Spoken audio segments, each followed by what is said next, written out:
स्वामी विवेकानंद न केवल भारतवर्ष बल्कि पूरी दुनिया के नायक हैं।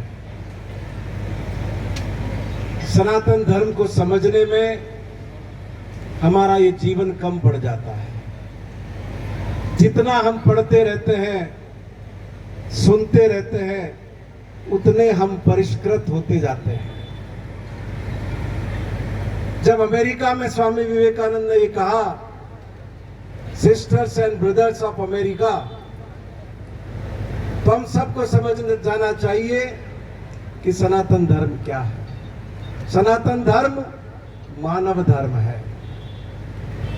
वसुधैव कुटुंबकम, ये हमारा सांस्कृतिक उद्घोष है।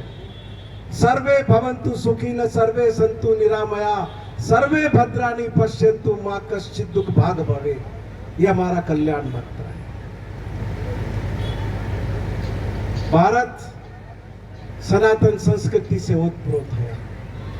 ये धर्म युगों युगों से चला आ रहा है और हर धर्म के रास्ते में कई अवरोध आए और उन सारे अवरोधों को समय समय पर यह धर्म पार करता रहा। आपको याद होगा कि हमारे भारत भूमि से ही, सनातन धर्म से ही अनेक धर्म निकले, उनका भी प्रभाव हुआ, उनकी भी प्रतिष्ठा हुई। और उस दौर में आदि शंकराचार्य 8 वर्ष की आयु में अपने घर से निकले। पूरे भारतवर्ष की 2 बार उन्होंने पदयात्रा की। चारों दिशाओं में हम जिन पीठ को सुनते हैं, श्रृंगेरी पीठ, द्वारका पीठ, उत्तराखंड की पीठ, उड़ीसा की पीठ, ये सारे उस संत के द्वारा स्थापित पीठ है। एक संत का ये सोच था जिसने धर्म के माध्यम से राष्ट्रीय एकता को मजबूत करने का काम किया।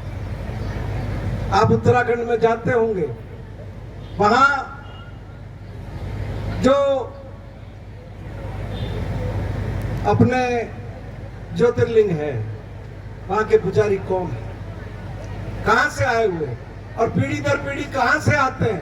केरल से आते हैं। तो ये एक सोच रहा है पूरे देश को एक सूत्र में बांधने का। आपको वो समय भी याद होगा जब देश में मंदिरों पर हमले का दौर चल रहा था, धर्म परिवर्तन सत्ता के बल पर करवाने का दौर चल रहा था, और उसी मुगलों के राज में गोस्वामी तुलसीदास ने रामचरितमानस की रचना की। हिंदी साहित्य के अंदर जिसको हम भक्ति काल के रूप में पढ़ते हैं, रैदास हो और जितने भी संत महात्माओं के नाम लिए, वो सारे भक्ति काल में हुए। और ये जो स्मारक आज बना है, प्रतिमा लगी है, मैं उन सारे बच्चों को आज धन्यवाद देना चाहता हूं जिन्होंने वर्षों तक इस प्रतिमा की स्थापना के लिए संघर्ष किया। और सिरोही के अंदर तो मैं खास तौर पर रजत सुथार को याद करना चाहता हूं कि जिन्होंने तो एक कमेटी बना दी थी, स्वामी विवेकानंद प्रतिमा स्थापना संघर्ष समिति। मुझे भी ज्ञापन दिया, हमें भी जगाया हुआ।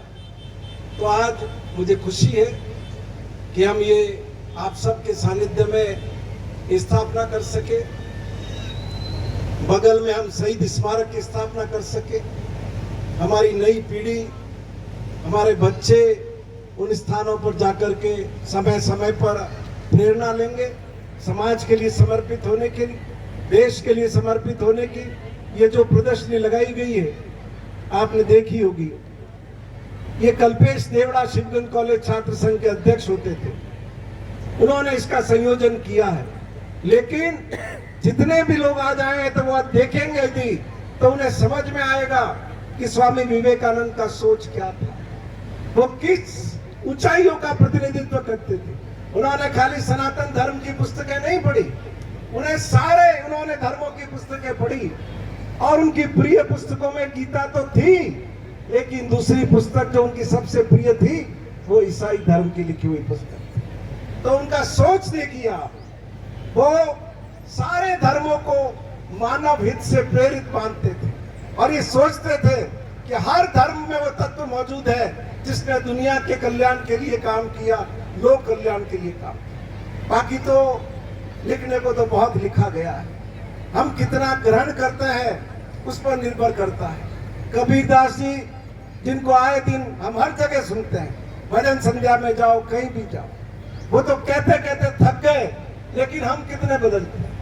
पोथी पढ़ पढ़ जग मुआ, भया न पंडित कोय, ढाई आकर प्रेम का पढ़े सो। लेकिन ये प्रेम कितना कम होता जा रहा है, भाई भाई का प्रेम कम होता जा रहा है। आप याद करो, जब रामचंद्र जी जंगल में निकले तो सबरी माता ने एक एक फल खुद खाकर के फिर भगवान को खिलाया। क्यों खिलाया? ये भगवान के प्रति प्रेम था कि कोई फल ऐसा जहरीला न हो कि भगवान को कुछ हो जाए, कुछ हो तो पहले मुझे हो। ऐसे उदाहरण हमें नहीं मिलते। अगर आपको हमारे वीडियो अच्छे लग रहे हैं तो अभी हमारे चैनल को सब्सक्राइब करें, साथ ही हमारे वीडियो पर लाइक, कमेंट और शेयर जरूर करें।